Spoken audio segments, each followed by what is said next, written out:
के इस खास पेशकश में, जहां पर अब बारी आती है आपके सवालों के जवाब देने की। और हमारे साथ आनंद राठी वेल्थ के डिप्टी सीईओ फिरोज अजीज जुड़ गए हैं। फिरोज, स्वागत है आपका। पहला सवाल हम लेंगे उड़ीसा के बालोंग से विक्रम का। और फिरोज, इनका सवाल ये है कि इन्हें लॉन्ग टर्म के लिए निवेश करना है। इनकी उम्र 30 साल की है और 20,000 रुपए ये सोच रहे हैं राशि है इन्वेस्टमेंट के लिए। और फिलहाल इनके पास पराग पारे का फ्लेक्सी कैप फंड है। और इनफैक्ट दिसंबर 2020 में ही लगभग 1,000 रुपए का निवेश इसमें शुरू किया है। इसके अलावा ये बताएं कि ये जो 20,000 रुपए निवेश करने का मन बना रहे हैं और नजरिया इनका लंबा है, तो किस फंड में कैसे डाइवर्सिफाई करें?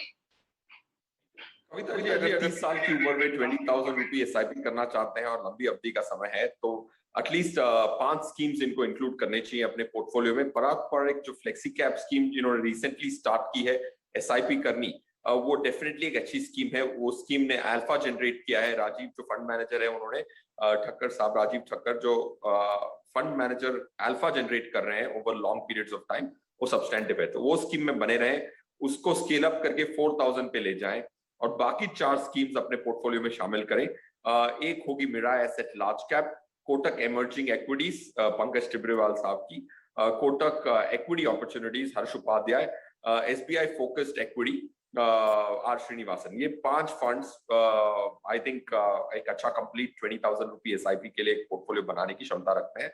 So that's what should be done, and consistent investing over long periods will add value.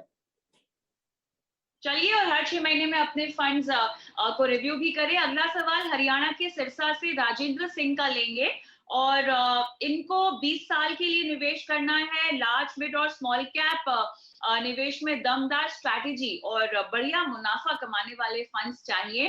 3 mutual funds ये कह रहे हैं इनको चाहिए और इन्हीं में ही निवेश करने का मन बना रहे हैं लंबे नजरिए के लिहाज से। तो बताएं, क्या सेम ही सिमिलर फंड्स आप इनको रेकमेंड करेंगे?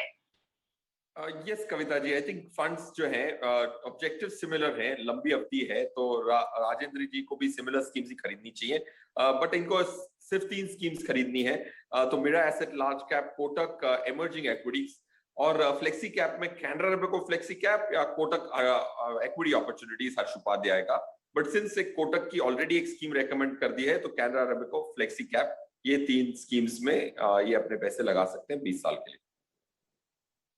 अब इसके अलावा किसी को अगर निवेश बढ़ाना हो अपने पोर्टफोलियो में, तो क्या फंड बढ़ाएं या निवेश राशि इन्हीं फंड्स में बढ़ाएं?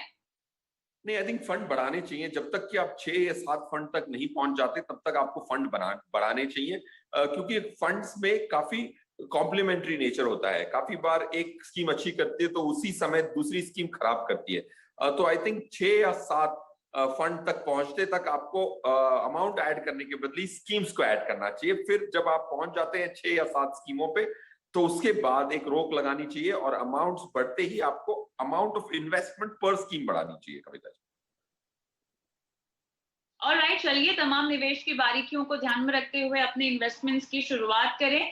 बहुत बहुत शुक्रिया फिरोज, आपका भी समय निकालकर दर्शकों को अपनी राय देने के लिए। और फायदेमंद फंड्स में मुझे और शहद सर को भी इजाजत दें, लेकिन इस वादे के साथ कि अगले हफ्ते सोमवार को बुधवार को 4:30 बजे ऑनलाइन पेशकश जो हम लेकर आते हैं फायदेमंद फंड्स की, जहाँ पे आपके सवालों के जवाब देते हैं, वहां आप हमें जरूर मिलेंगे और अपने सवाल हमारे सामने रखेंगे। नमस्कार।